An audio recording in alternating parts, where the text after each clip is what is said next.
Hello, my name is Mooney and I'm a Doctor of Professional Practice and Sport candidate at Leeds Beckett University in the Carnegie School of Sport, where I'm supported by and supervised by Dr. Sergio Lara and Dr. Nicola Clark.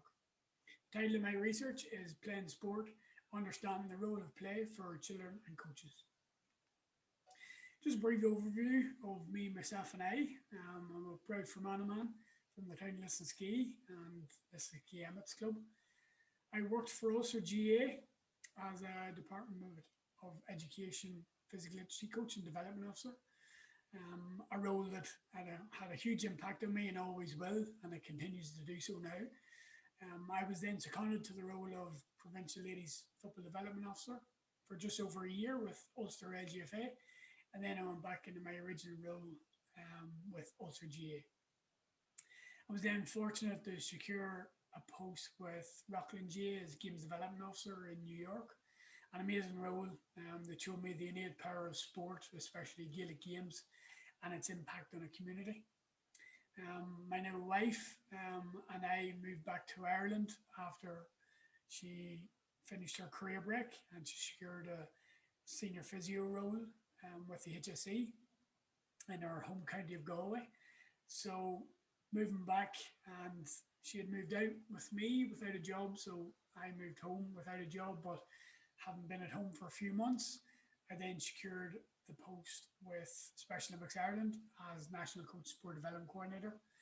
A brilliant organisation, so passionate, caring and thoughtful about how they support and develop their athletes, coaches and volunteers and clubs.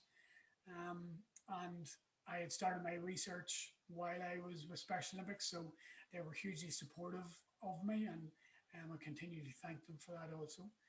I'm now with Dublin GAA in my current role as Learning and Games Development Coordinator, which links very nicely and which synchronises my work and my research, which I'll go into later on.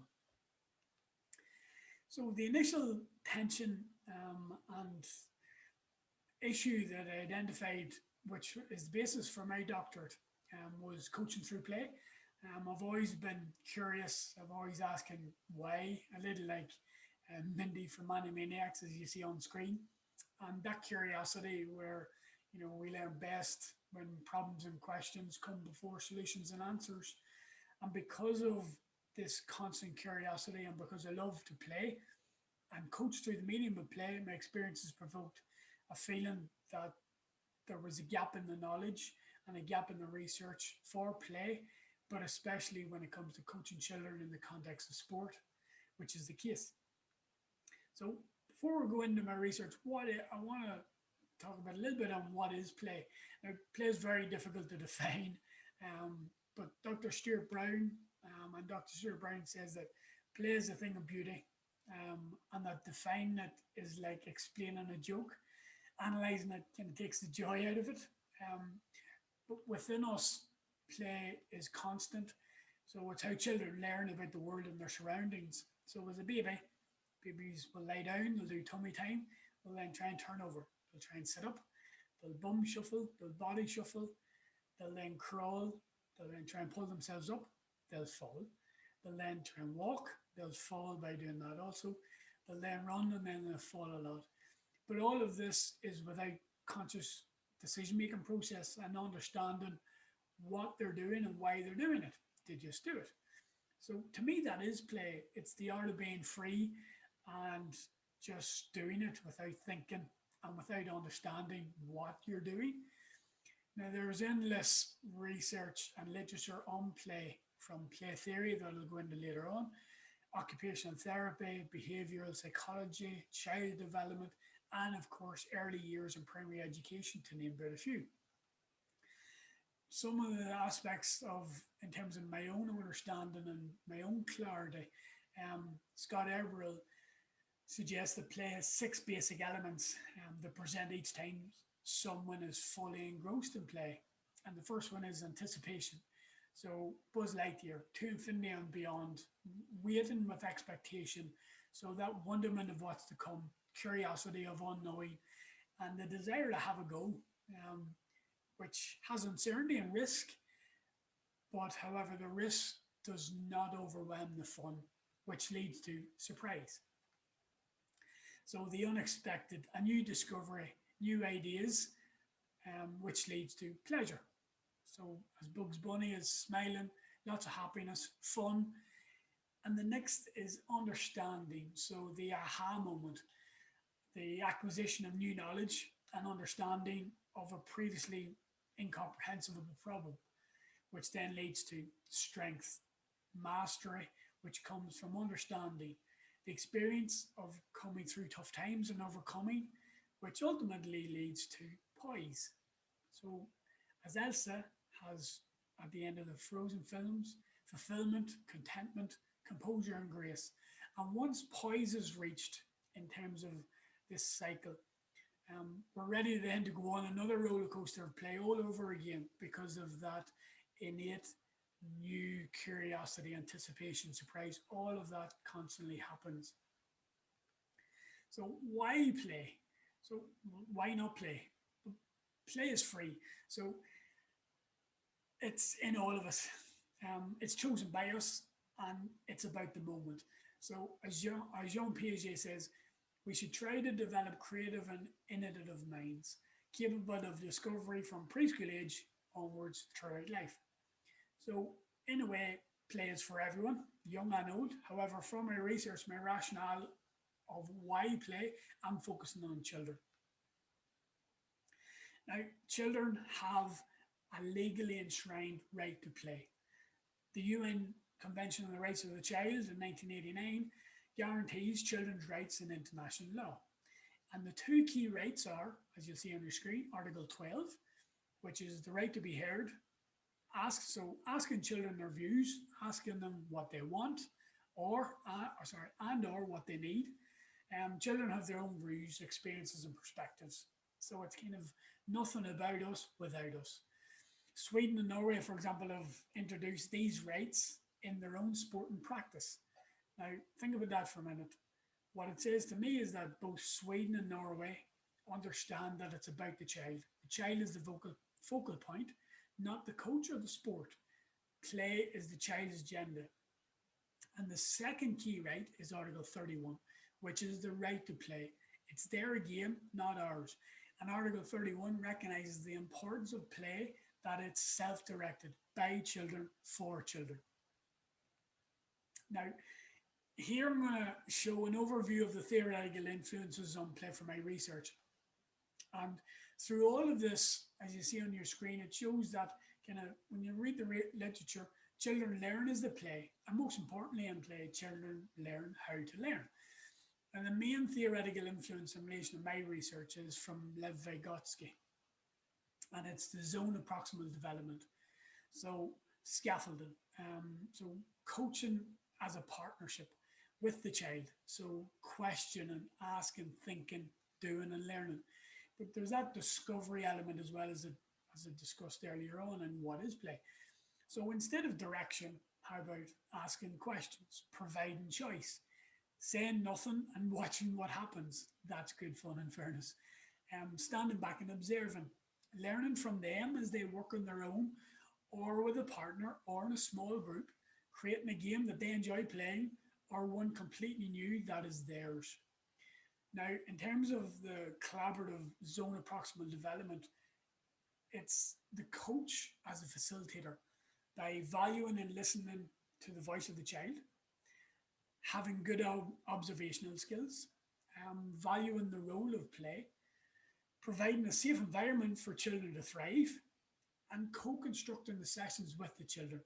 So that continued adult support, teamwork, collaborative scaffolding, and person-centered coaching through sustained shared thinking with the child.